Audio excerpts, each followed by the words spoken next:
Hey guys, so I wanted to show you all the boxes I've got going out in the back. Everything I have growing out here is native, including the fish. So we're going to start in this white tub.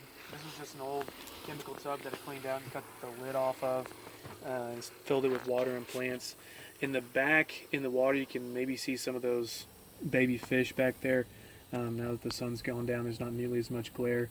But I've got 3 or 4 different species in here. This lily is white water lily. I have some Val here in the corner, and this is American water willow over here. So I like all 3 of these because they're really hardy, and they add a lot of structure and habitat for all kinds of bugs and little fish. You can kind of see the jungle that the lilies have started to make and that the Val have started to make as well. I really like American water willow because it's really, really hardy, really tough. It can take a lot of punishment, and there's a huge adult back in this corner. I don't know if you can see it on the camera. He's way back there. He's up under the lily pads now. I'll try to point him out again, but he's about 3-4 inches. He's pretty big. I'm sure he'll show up again. But anyway, the American water willow is a really tough plant. It can just about be drowned out and then also survive through a drought too. Really tough plant. Here he's coming back again. May have to go to the other side to really show him. But anyways, these 3 plants are really awesome and really tough, and I'm really glad that I finally got some going out here. So this tub is kind of a mixture of things. I've got more American water willow right here, and then right next to it is smartweed. Now they look really similar. One of the easiest ways to tell them apart is when looking at the American water willow, the leaves come off each side in a symmetrical fashion, and then when you look at the smartweed, they go on opposite ends of the stem as you work up the stem. Something else is the American water willow. When you look at that stem, it's got a light or pale green to a darker green in color, whereas the smartweed has a purplish red color as you work up the stem. You see there's more lilies in here. That's just more white water lily, and the reason I have these in here is when I ordered the bulbs, I just ran out of dirt in pots, so I threw them in here just to see what they do. Figured best case scenario they do well and I have extra. Worst case scenario I don't have extra bulbs. Since I ran out of space anyway, I wasn't too worried about it. But this right here is bull tongue, and this right here is pickerel weed. I'll talk more about those here in a minute, another box. But this is an iris, and I'm really happy with these. When I first got them, all the leaves were about this height as this one right here, but they've all gotten about 4 to 6 inches extra growth on them. The roots have been doing really well. When you tug on them, you can feel them holding on to that dirt, especially that one. That's pretty awesome. So I'm really happy with these guys. Moving on to this white tub, it's just kind of a hodgepodge. So I've got American floating pondweed. There's some Val that's hidden deep in here, and then this sago pondweed in here. There's really a lot of naiad and algae in here, so it's kind of hard to tell apart plant to plant unless you're really up close looking at it. But I don't really put any effort into this. I just kind of let it do whatever it wants and just kind of check in on it every now and then. So this box right here has a couple of different things that I'm really excited about: the pickerel weed and the bull tongue that's in the corner. So I'm going to start with the pickerel weed. So this stuff's really hardy, really tough, and this flower is just about done. It's getting ready to make some more seeds, but you can see there's a little bit of purple left on those petals. And I really like pickerel weed too because it has a similar flower to water hyacinth, which water hyacinth is illegal where I am, so I think that this is a great substitute for water hyacinth for ponds. The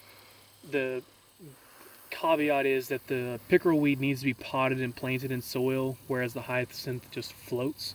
But the pickerel weed offers a great aesthetic, and it's super hardy. You can see a lot of these leaves are browning and not looking so well. Well, that's because we had a lot of heat and a lot of evaporation. This water got really low before I caught it. But I have no doubt that this stuff will come back and do great once it kind of recovers, and I'm going to keep a better eye on that water level moving forward. So right next to it is bull tongue, and it's got some of the same burn for the same reason. Just got really low on water for maybe 4 to 6 days. But I'm not really worried about this stuff dying either. I think it'll come back and be just fine. But you can see they have these flowering structures, so these are all done. The petals are gone, and they're going to be popping out seeds soon. This one right here has a few petals left. You can see it's got that 3-petaled white flower, and they do come out in these big structures of multiple flowers all at one time. So each of these green buds had white petals on it at one point. But this stuff propagates really, really well. They produce a tuber which has a lot of energy in it that ducks really, really like. So it's not uncommon to see people that are trying to build their ponds into duck hunting grounds to utilize this to help bring the ducks in. So these are some more irises. This is me kind of testing how much water I could get them into, and there's a little bit of new growth, which is what I like to see. So that right there is new. There's a couple new leaves on each one of these.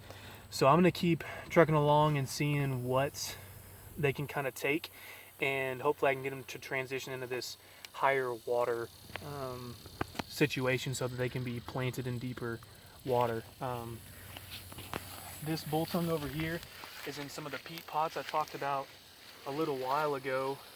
So instead of just growing through the holes in the bottom of those plastic pots, they've busted through these peat pots, which is kind of what I expected to happen. But you can see all these runners. That's awesome. I'm really excited about that.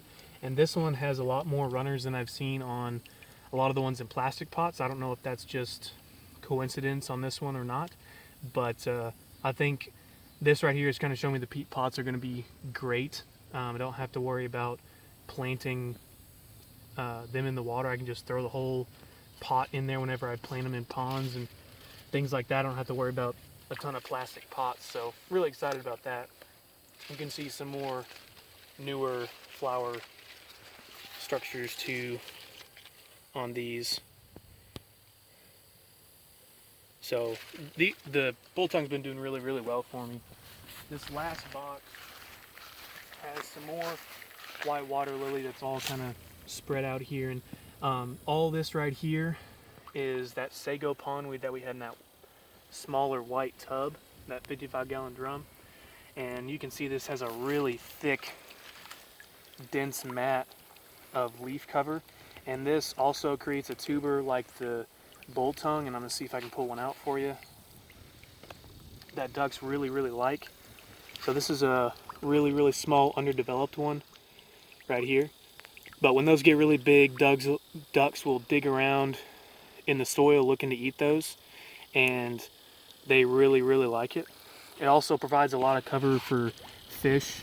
I've actually seen quite a few times a lot of eggs on the underside of all these leaves.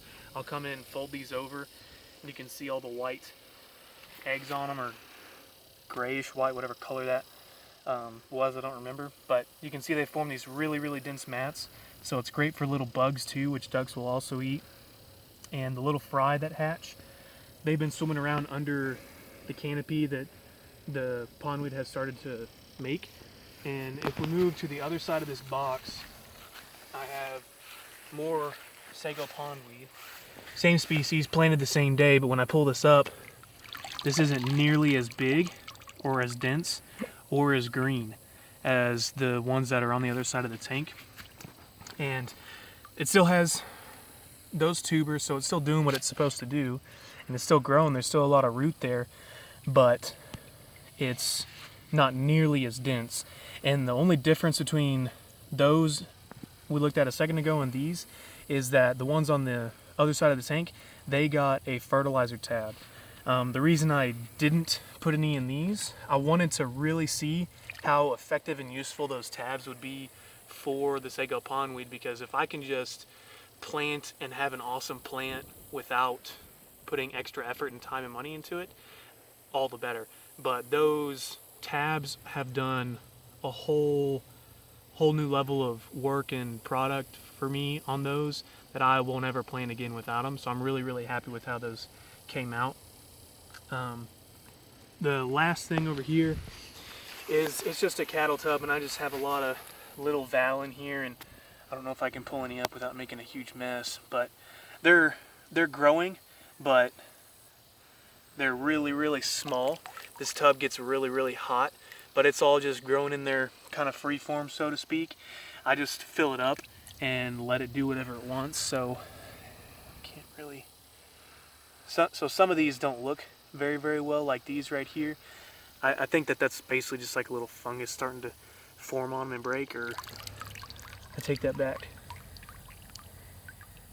Those look like some kind of casing for some larva of some kind, but I'm not really sure what those are. I'll have to kind of look into that.